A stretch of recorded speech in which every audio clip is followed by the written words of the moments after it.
Welcome friends, প্রত্যেককে স্বাগত আমাদের ইউটিউব চ্যানেলে। যে সমস্ত ভিউয়ার্সরা প্রথমবার চ্যানেলটি দেখছেন তারা অবশ্যই চ্যানেলটিকে সাবস্ক্রাইব করে দেবেন এবং চ্যানেলের পাশে থাকা বেল আইকনটি প্রেস করবেন যাতে এই ধরনের খবরাখবর সবচেয়ে আগে সবচেয়ে দ্রুত আপনাদের কাছে পৌঁছে যায়। তো আজকে যে বিষয় নিয়ে আমরা কথা বলবো সেটা হচ্ছে আজকেই ঘটে যাওয়া একটি ঘটনা। জাস্টিস অমৃতা ম্যাডামের বেঞ্চে প্রাথমিকের চাকরিচ্যুত ইন সার্ভিসদের হয়ে মামলা লড়লেন অ্যাডভোকেট তরুণজ্যোতি তেওয়ারিবাবু। কথাটা কেমনটা শোনালো, তাই না? যিনি যার হিয়ারিংয়ের পর্বে যার মামলার দৌলতে 32,000 ইন সার্ভিস টিচার তারা চাকরি হারিয়েছেন, আবার তাদেরও পক্ষ নিয়ে কথা বলছেন। গোটা বিষয় আপনাদের ভিডিওতে রাখবো। একটা ম্যাজিক্যাল একটা মামলা, যে মামলায় তরুণজ্যোতি তেওয়ারিবাবু 32,000 চাকরিচ্যুতর একটা অংশকে নিয়ে আজকে হাইকোর্টের দ্বারস্থ হন। এর আগে মামলাটা ফাইল হয়েছিল, মামলাটা আজকে শুনানির জন্য ওঠে। পর্ষদ সময় চেয়েছে সেই মামলাতে আলটিমেটলি একটি কনক্লুশন আসার জন্য, এবং 32,000 ছেড়ে এই সংখ্যক প্রার্থীরা হয়তো তারা কনসিডার হতে পারে। তো গোটা বিষয়কে আপনাদের দেখাবো। তো তরুণজ্যোতি তেওয়ারিবাবু যাদের হয়ে মামলা লড়ছেন তারা ডিএলএড 14-16 ব্যাচ নন 10 টিচার 32,000-এর মধ্যেরই অংশ। যদি আমরা নোটিফিকেশনটা দেখি 26/9/2016 তারিখে যে নোটিফিকেশন বেরিয়েছিল, অর্থাৎ 42,949 প্রাথমিকের নোটিফিকেশন বেরিয়ে যায়। তো সেক্ষেত্রে 10 নন 10 বোথ আর অ্যাপ্লিকেবল ছিল সেক্ষেত্রে। তো ফার্স্ট যেটা আমরা দেখলাম নন 10-এর প্যানেল যেদিন ডিক্লেয়ার হলো সেটা হচ্ছে 9/2/2017 তারিখে। তো থার্ড প্যানেল বেরিয়ে গেল যে 26-27 এরকম একটা সংখ্যায় নন 10-এ চাকরি দিল। তার আগে একটা বেরিয়েছিল সেটা হচ্ছে ট্রেন প্যানেল, এবং তার সাথে আদারদের বাংলা মিডিয়ামের একটা বেরিয়েছিল নন 10-এর প্যানেল। প্রথমে ট্রেন, দেন আদারদের বাংলা মিডিয়াম নন 10, দেন থার্ড প্যানেলে যেটা আসছে সেটা হচ্ছে ট্রেন বাংলা মিডিয়াম। প্রায় 26,000 প্লাস এর নোটিফিকেশন বেরিয়ে গেল। এখন নোটিফিকেশনটা হচ্ছে 26/9/2016।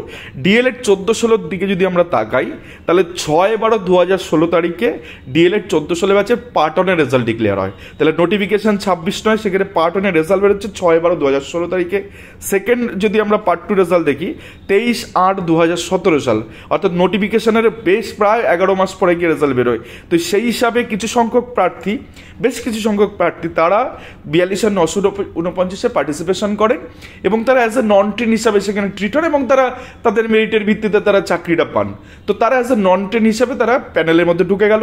তাহলে তারা কনসিডার হলো এই 32,000 বা 26,000-এর মধ্যে।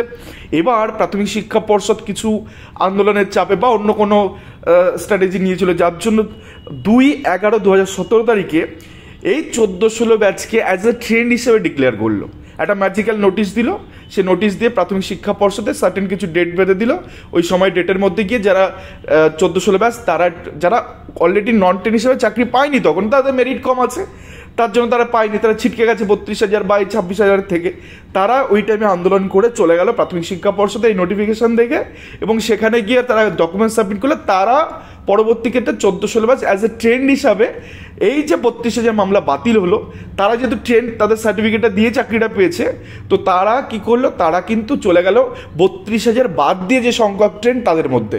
তাহলে 14-16 সেম ব্যাচ, একটা ব্যাচ ট্রেন্ড হিসাবে ডিক্লেয়ার হচ্ছে, একটা ব্যাচ যারা আগে চাকরি পেয়েছে তারা নন 10 হিসাবে 32,000 মধ্যে ঢুকে যাচ্ছে। তো তরুণজ্যোতি তেওয়ারিবাবুর মামলা এটাই যে এদেরকে তো অ্যাজ এ কনসিডার করতে হবে অ্যাজ এ ট্রেন্ড হিসাবে। যদি ট্রেন্ড হিসাবে কনসিডার করে এই 14-16 ব্যাচের প্রথম দিকে যারা চাকরি পেয়েছিল, তাহলে তারা এই 32,000 মামলার দিকে গুটিয়ে নিয়ে তারা অ্যাজ এ ট্রেন্ড হিসাবে তারা একদম নর্মাল যেমন জীবনযাপন করছে সেই জীবনযাপনে ফিরে যেতে পারে। তরুণজ্যোতি তেওয়ারিবাবু আজকে এই মামলাটার হয়ে দাঁড়ান এবং সেক্ষেত্রে পর্ষদের রাতুল বিশ্বাস স্যার বলেন যে আমরা একটা কনক্লুশন আসার চেষ্টা করছি যাতে তাদেরকেও কিছু একটা ব্যবস্থা করে দেওয়া যায়। আগামী মঙ্গলবার এই মামলা হয়তো আবার উঠতে চলেছে।